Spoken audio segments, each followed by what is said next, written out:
Chapter 3 The Chameleon. All right, folks, we're starting Chapter 3 today. It's called The Chameleon. Let's see what happens. Page 29. My mother decided I was not going to a Bronx public school. She wasn't a snob, she was scared. The schools she'd grown up around were still there, but they were not the same places anymore.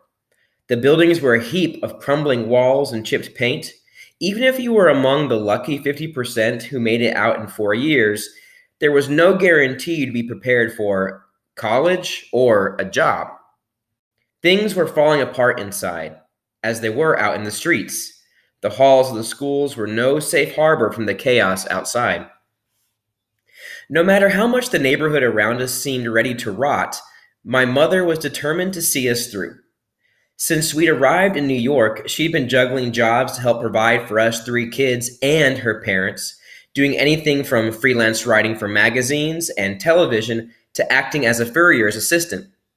She would wake up in the morning for school. She would wake us up in the morning for school before we had finished, page 30, getting dressed. She was off to work. At night, my grandparents prepared dinner for the family and got us to bed. Mom would come in from her last job late and walk straight to our rooms, pull the covers tight around us, and give us our kiss goodnight. The smell of her perfume would wake me as soon as she walked in and then comfort me back to sleep. The school Mom wanted us to attend was Riverdale Country School. Riverdale was as big as a college campus. It had manicured lawns and buildings covered in ivy. To me, it looked like a Hollywood set. My mother saw it as a place to escape our neighborhood and broaden our horizons. The 3rd grade at Riverdale Country School was divided into 2 sections of 18 kids each.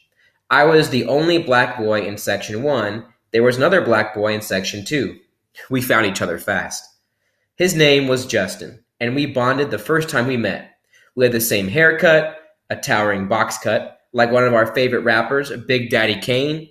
Daddy Kane's high top was as chiseled as a statue. It was the gold standard.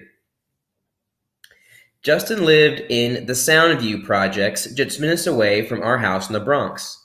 My mother looked after Justin as if he were one of her own. His mom, Carol, did the same for me. Our moms were close. Carol was also a single mother working multiple jobs to send her kids to private school. She didn't speak to Justin's dad, Eddie, anymore, but Justin did. I really looked up to Eddie. I loved going with Justin to visit him in Harlem. Eddie had been a Black Panther in the 1970s. Now he worked as a bus driver and a poet. I thought he treated Justin and me like grown-ups. I always listened carefully when Eddie spoke. We're black males, and as black males, there are certain things we have to deal with that others don't, he told us once.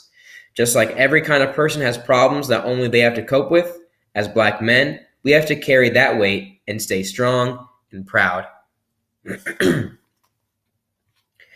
years after we started at Riverdale, Justin and I entered the 5th grade. Standing almost 5'6", he loomed over me, and his skinny frame made him appear even taller. His voice was deep. Puberty hit him before the rest of the class. His physical maturity came with emotional maturity. He had a calm way of seeing through anyone's phony act. One day, we spent the afternoon in Manhattan, prowling sneaker stores for new Nikes we couldn't afford. On the number 2 train home, we were crushed in a crowd of executives, construction workers, accountants, and maids. Hands of all colors clung to the metal pole in the middle of the subway car. Justin broke down his strategy for securing a seat. Just stand next to the white people. They'll get off by 110th Street. I swear, you'll see. Give it 6 more stops. I grinned at him, then nodded in awe as his prediction came true. All the suits emptied the train by the time we hit 110th Street, the last wealthy stop in Manhattan. Seats, page 32, on both sides cleared as though the Red Sea had parted, and we plopped down, relieving ourselves of the weight of our backpacks. The train's last yuppie scurried through the closing doors. A subway car full of blacks and Latinos would continue the ride up to Harlem and the Bronx. Justin and I got off the graffiti train at Gun Hill Road. Everything about the Bronx was more intense than downtown Manhattan. Even the name of the street we walked down, Gun Hill Road, held the threat of blood sport. Once we hit the Bronx bricks, different food smells wafted through the air. Beef patties, curried goat from the Jamaican spot, deep-fried dumplings and chicken wings from the Chinese takeout joint, cuchifritos from the Puerto Rican lunch counter. Up and down the street were people hustling, everything from mixtapes to t-shirts to incense. The air rang with English and Spanish in every imaginable accent. By now, all of this was home to me. We were headed to Ozzy's to see our crew. Ozzy had been my boy since that first basketball game. He was tall and dark-skinned with a close-cropped Caesar and a soft Caribbean accent. Everyone was already there, sprawled out on the white stone steps of his house. My boy Paris gave me a dap. He was a tough, good-looking guy with a brilliant smile, which he rarely shared. "You find Nikes?" Paris asked. "Nah, too expensive," I said. "Yeah, but you gotta keep it fresh in Riverdale, don't you? How y'all like it up there at the white school?" Paris leaned back as he spoke. His question was a challenge. "It's cool, it's whatever," I quietly replied. Looking down at the ground, it was a sore spot. In the hood, your school affiliation was all important. You got some of your rep from your school, and the name Riverdale wasn't impressing anyone. Most of my friends attended public school in the area. A few went to Catholic school. Justin and I were the only two who actually took an hour-and-a-half trip cross town to attend a pricey school where we were among the very few splotches of color. It made the crew suspicious of us. I quickly changed the subject. "What's up with the Knicks this year?" "Nah, for real, what's up with Riverdale?" Paris asked. His voice rose in the last word as he made his best attempt at a proper English accent. He wasn't going to drop this. I had to admit that the name had a 1950s white picket fence ring to it. It was embarrassing. I stayed casual. "Yeah, I told you, it's cool, man. Nobody messes with me over there. I got the place on lock."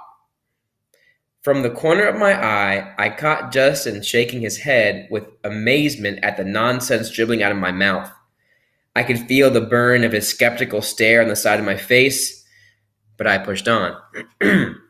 "Let me tell you how I run things up there," I said, and I launched into the story of my recent suspension from school. A few weeks earlier, I had been suspended for fighting. I was playfully wrestling with a kid from my grade and went in for a killer move. I grabbed his right arm with mine and hoisted him over my shoulder, then dropped him hard on the ground.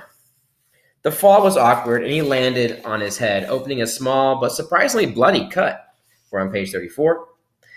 After the boy was rushed to the school nurse and eventually to the hospital for a few stitches, I got suspended. That was the truth. For Paris and the gang, I decided to juice the story up a little. "So the other day, this joker," I began, "he was disrespecting me, so I got up in his face. I got close to him to say, 'You gonna keep talking?' He says nothing.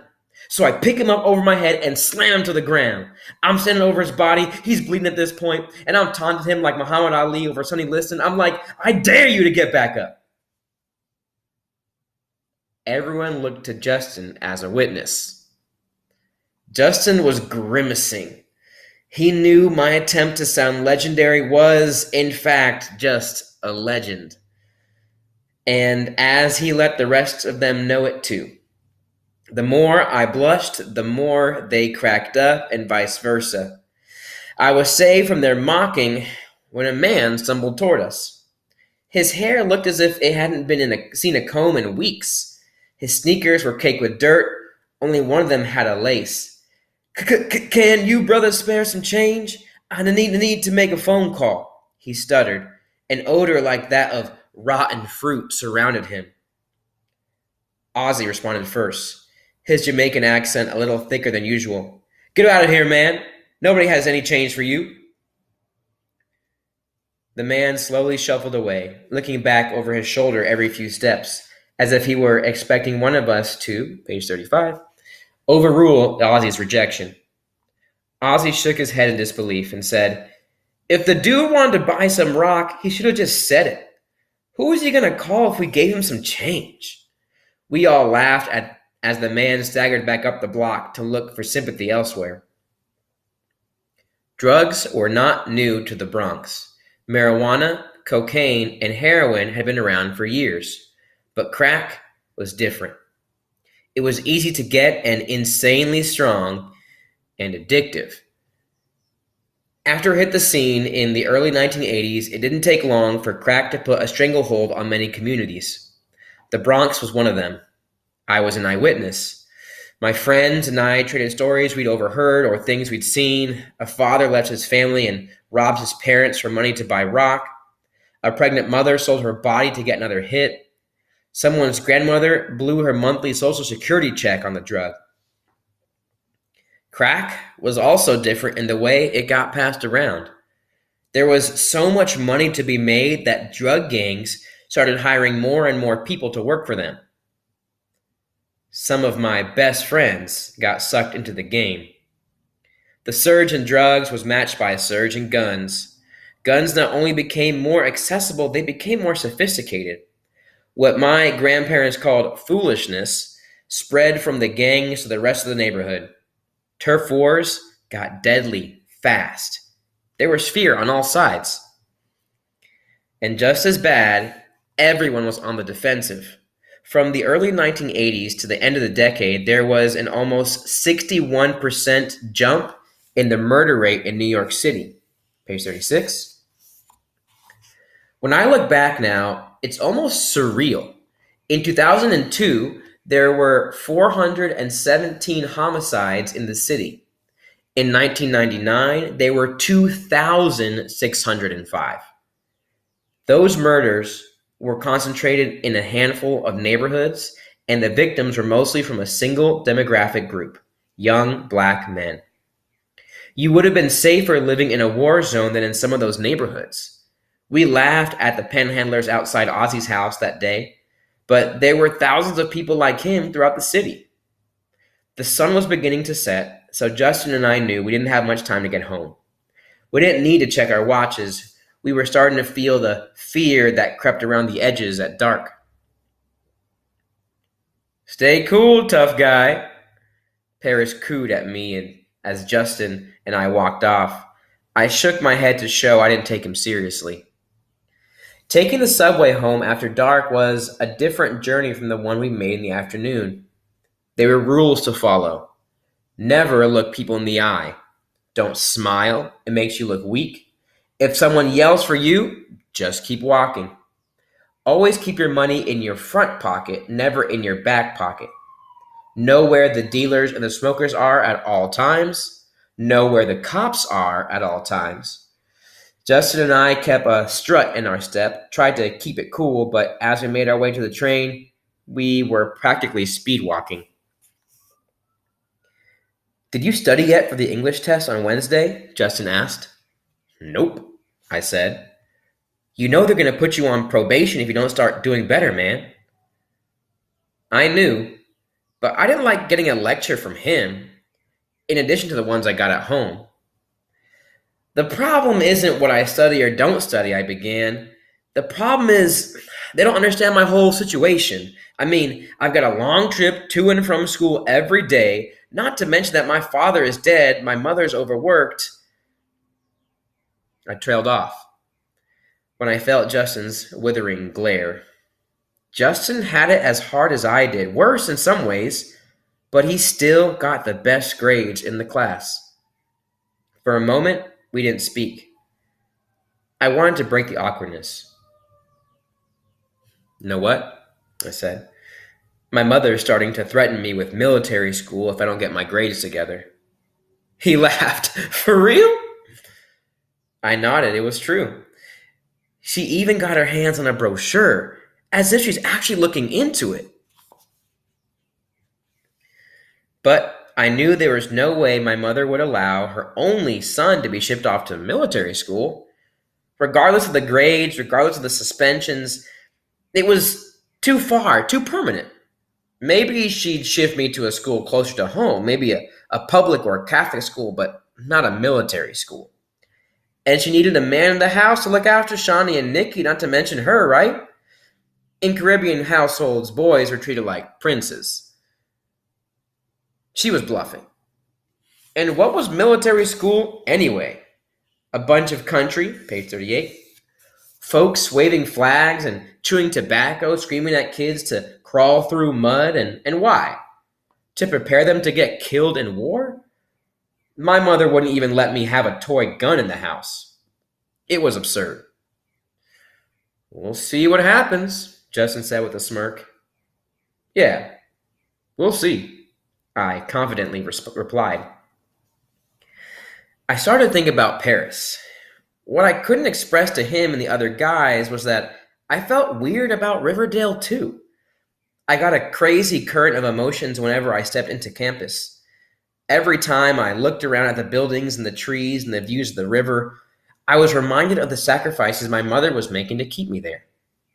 And if every time I looked at my fellow students, I was reminded of how little I fit in. I was trying to control the conflicting emotions of thankfulness and resentfulness, appreciation and self-consciousness. I remember that on the bus to school one day, Justin and I were talking about starting junior high soon. There would have been the option of taking French, Spanish, or Latin. Who needs another language? We are already bilingual. Justin had laughed. It was basically true. We spoke a whole other language at Riverdale than we did at home. It was like being double agents or superheroes. And we had another identity off that campus. It was stressful. I felt like a chameleon. Justin did too. If we wanted to fit in with our crew, we had to act a certain way. If we wanted to fit in with the kids at school, we had to act another way. And if we wanted to fit in both very different groups, but we wanted to do it on our own terms, by being ourselves. I was having, page 39, a difficult time understanding what that meant. And I also felt the burden of representing something bigger than myself.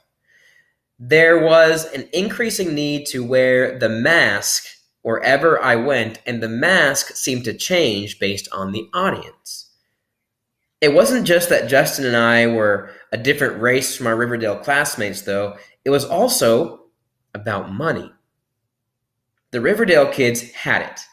I hid the fact that my family was drastically poorer than everyone else's. Every week, I created a schedule for my clothes.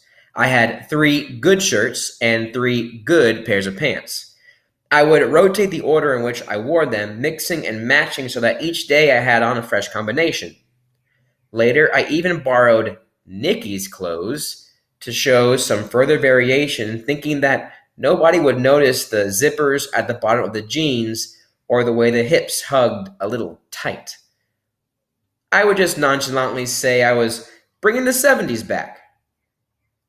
This claim was usually met with polite smiles when I was in the room, but I can only imagine the hysterical laughter when I wasn't around.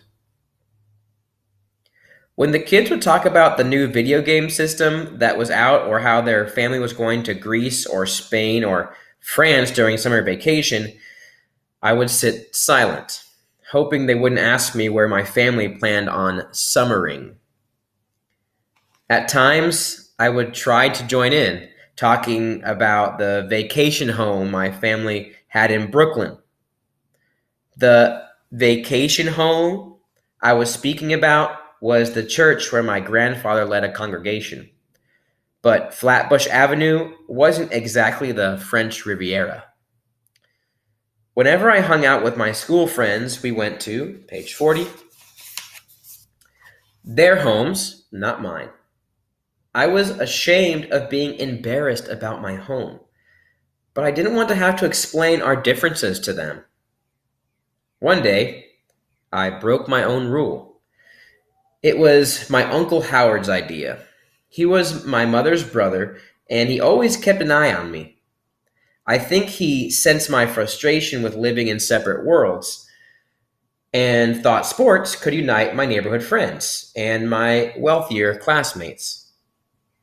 Because of Uncle Howard, I invited 10 friends from school to come and play basketball against us in the neighborhood, or play baseball against us in the neighborhood. In the first inning, my neighborhood friend Deshaun, who was playing first base, started trash talking Randy. Randy was a lanky Riverdale kid with a mop of sandy brown hair. He took Deshaun's teasing pretty well, but I could see after a while it was starting to wear on him. Laughing, Randy playfully tipped the bill of Deshaun's cap, knocking it off his head. Deshaun's death stare silenced Randy's laugh. It was as if he were a king and someone had thrown his crown into the dirt. Before we were even 15 minutes into the game, they were rolling around in the grass. 3 fights and 4 innings later, it was clear my experiment wasn't working out. The game was called.